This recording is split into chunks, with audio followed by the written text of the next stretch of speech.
നമസ്കാരം. Raf talk ഫുട്ബോളിലേക്ക് അവർക്കും സ്വാഗതം. യുവേഫ ചാമ്പ്യൻസ് ലീഗിന്റെ പ്ലേ ഓഫ് ഫിക്സർ നിർണയ നറുക്കെടുപ്പ് കഴിഞ്ഞപ്പോൾ മാഞ്ചസ്റ്റർ സിറ്റിയുടെ എതിരാളികൾ റയൽ മാഡ്രിഡ്.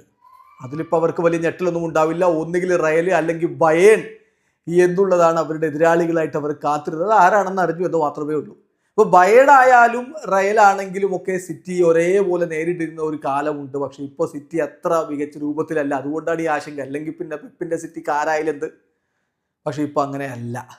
ഇനി സിറ്റി റയലിനോട് കളിക്കുന്നു എന്നുള്ളത് മാത്രമല്ലെന്നേ, അവർക്ക് വമ്പൻ കടമ്പകളാണ് ഈ ഫെബ്രുവരി മാസത്തിൽ മുന്നിലുള്ളത്. ഫെബ്രുവരി മാത്രമാക്കണ്ട, മാർച്ചിൽ ആദ്യ കളിയും അത്ര എളുപ്പമല്ല.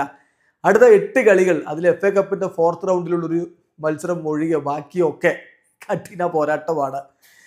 പെപ്പിൻ്റെ സിറ്റി അതികഠിനമായ പരീക്ഷണ ഘട്ടത്തിലേക്കാണ് കടക്കുന്നത്.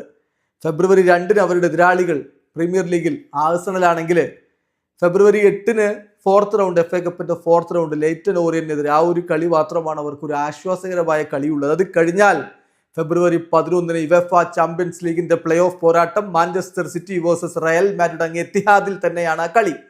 കഴിഞ്ഞാൽ അത് കഴിഞ്ഞൊന്ന് ശ്വാസം വിടുമ്പോഴേക്കും ഫെബ്രുവരി 15 ന്യൂക്യാസിൽ യുണൈറ്റഡിനോട് മുട്ടണം. അത് കഴിഞ്ഞാൽ വീണ്ടും ഫെബ്രുവരി 18 അങ്ങ് സാന്റിയാഗോ ബെർണാബുവിലേക്ക് പോകണം. യുവേഫ ചാമ്പ്യൻസ് ലീഗിന്റെ പ്ലേ ഓഫ് 2ാം പാദം Real Madrid versus Manchester city. അത് കഴിഞ്ഞ് ഇങ്ങ് തിരികെ എത്തുമ്പോൾ കാത്തിരിക്കുന്നത് ആരാ? പ്രീമിയർ ലീഗിലെ ഫെബ്രുവരി 23 ലിവർപൂളിനോട് കളി. കഴിഞ്ഞില്ല. അത് കഴിഞ്ഞാൽ ഫെബ്രുവരി 27 ടോട്ടൻഹാം ഹോട്ട്സ്പറിനെതിരെ മുട്ടണം. സോ കളിയോട് കളി, കടമ്പകളോട് കടമ്പ. ഫെബ്രുവരി അങ്ങനെ കഴിഞ്ഞു കിട്ടി. അത് കഴിഞ്ഞ് മാർച്ചിലേക്ക് കടന്നാലോ ആദ്യ കളി നോട്ടിംഗ്ഹാം ഫോറസ്റ്റിനോട്. നോട്ടിംഗ്ഹാം ഇപ്പോൾ മികച്ച രൂപത്തിലാണ് പോയിക്കൊണ്ടിരിക്കുന്നത് എന്നത് വെച്ചിട്ടാണ് നമ്മൾ ഈ കാര്യം പറയുന്നത്. സോ പെപ്പിന്റെ സിറ്റിക്ക് കാര്യങ്ങൾ എളുപ്പമല്ല. ഇത് വലിയ പരീക്ഷണ ഘട്ടമാണ്. വീഡിയോ അവസാനിക്കുന്നത് ഫുട്ബോൾ ലോകത്തെ കൂടുതൽ വിശേഷങ്ങളുമായി റാഫ് ടോക്സ്.